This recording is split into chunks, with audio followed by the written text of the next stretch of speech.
வணக்கம். இந்த 5 வயசு குழந்தைய வந்து நம்ம இந்த அப்போலோ ஹாஸ்பிட்டலில் இப்போ தான் நாங்கள் பார்த்துட்டு வந்தோம். சில்ட்ரன்ஸ் ஸ்பெஷாலிட்டியில் அட்மிட்டடாக இருக்காங்க. கம்ப்ளீட்டாக அந்த 11 இன்ச்சுக்கு 10 இன்ச்சு அந்த ஸ்கேல்ப் கம்ப்ளீட்டாக இந்த நாய் வந்து குதறியை எடுத்து அப்படியே அது வெளியில் வந்திருக்கு. அவங்க தாய் பேர் சோனியா. அண்ட் குழந்தை வந்து இப்போது இமீடியட்டாக வந்து சற்று காய்ச்சல் இருக்கிறது வந்து ஓவரால் ஸ்டேபிளாக இருக்குது. ஒரு 2-3 நாளுக்கு பிறகு அதுக்கு பிளாஸ்டிக் சர்ஜரி மாதிரி பண்ணிக்கூடிய அறுவை சிகிச்சை தேவைப்படும். ஸோ இதற்கு தேவையான அனைத்து ஏற்பாடுகளும் மாநகராட்சி சார்பிலும் இந்த ஒரு அன்ஃபார்ச்சுனேட் இன்சிடென்ட் ராட்வெல்லருங்கிறது நிறைய பேருக்கு அந்த ஒரு கன்ஃபியூஷன் இருக்குது. தட் பேண்ட் இந்த மாதிரி இம்போர்ட் பண்ணுறதுக்கும் இங்கே ப்ரீட் பண்ணுறதுக்கும் பேன்னு ஒன்றிய அரசு ஒரு வெளியிட்டாங்க அதோட இதை. ஆனால் அதன் பிறகு சப்சிக்வெண்ட்டாக அதை பல்வேறு உயர்நீதிமன்றங்கள் இந்த தடைக்கு ஒரு இடைக்கால தடை விதித்திருக்காங்க.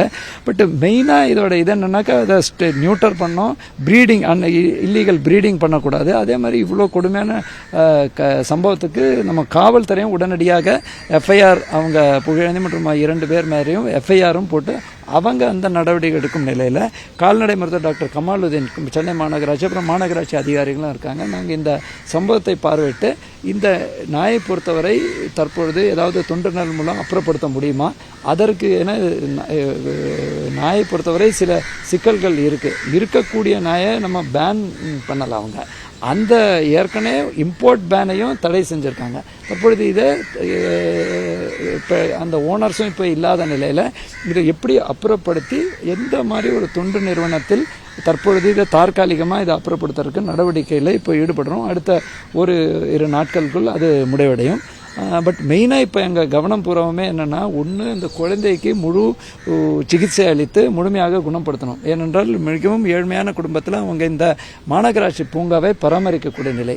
செகண்ட் வந்து இந்த மாதிரி உள்ள நாய்களுக்கு ஏற்கனவே கார்த்தால பேட்டி அளித்தவாறு லீஸில் வைக்கணும். அதேமாதிரி pet owner kennel club of இந்தியாவோட லைசன்ஸ் இருந்தால் கூட ஏற்கனவே தெளிவாக நம்ம மாநகராட்சியோட லைசன்ஸும் இருக்கணுங்கிற விதிமுறை உள்ளது. அதை பல பேர் அந்த விதிமுறையை பின்பற்ற மாட்டேங்கிறாங்க.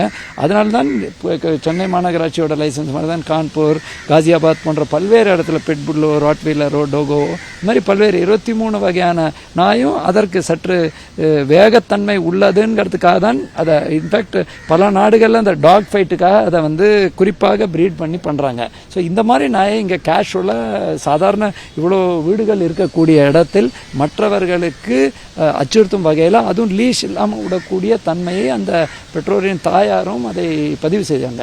தட் இது முதல் தவணை இல்லைங்க. இதுக்கு முன்னாடி அந்த கால்நடையை வந்து அது ஒரு கோழியை கடித்திருக்கு.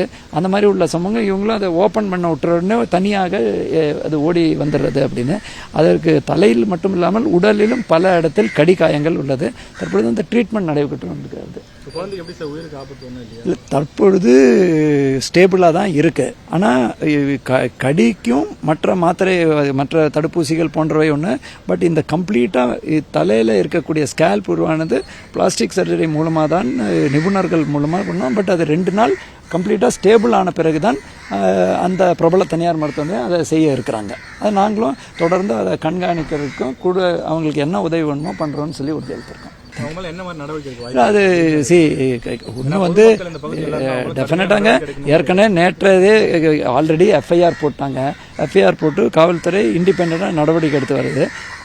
இது ஒரு அஜாக்கிரதையாக இன்னொருத்தர் உயிருக்கு பாதிப்பு விளைவிக்கும் வகையில் நம்ம சாதாரண வண்டியை வச்சு இடித்தாலே எஃப்ஐஆர் போடுறோம். ஸோ இந்த மாதிரி ஒரு விலங்கை கவனக்குறைவாக லீஷ் இல்லாமல் அதுவும் இந்த மாதிரி ஏற்கனவே அந்த தன்மை உள்ள ஒரு ராட்வெல்லர் வகையான நாயை வச்சது மிகவும் ஒரு தவறான செயல்.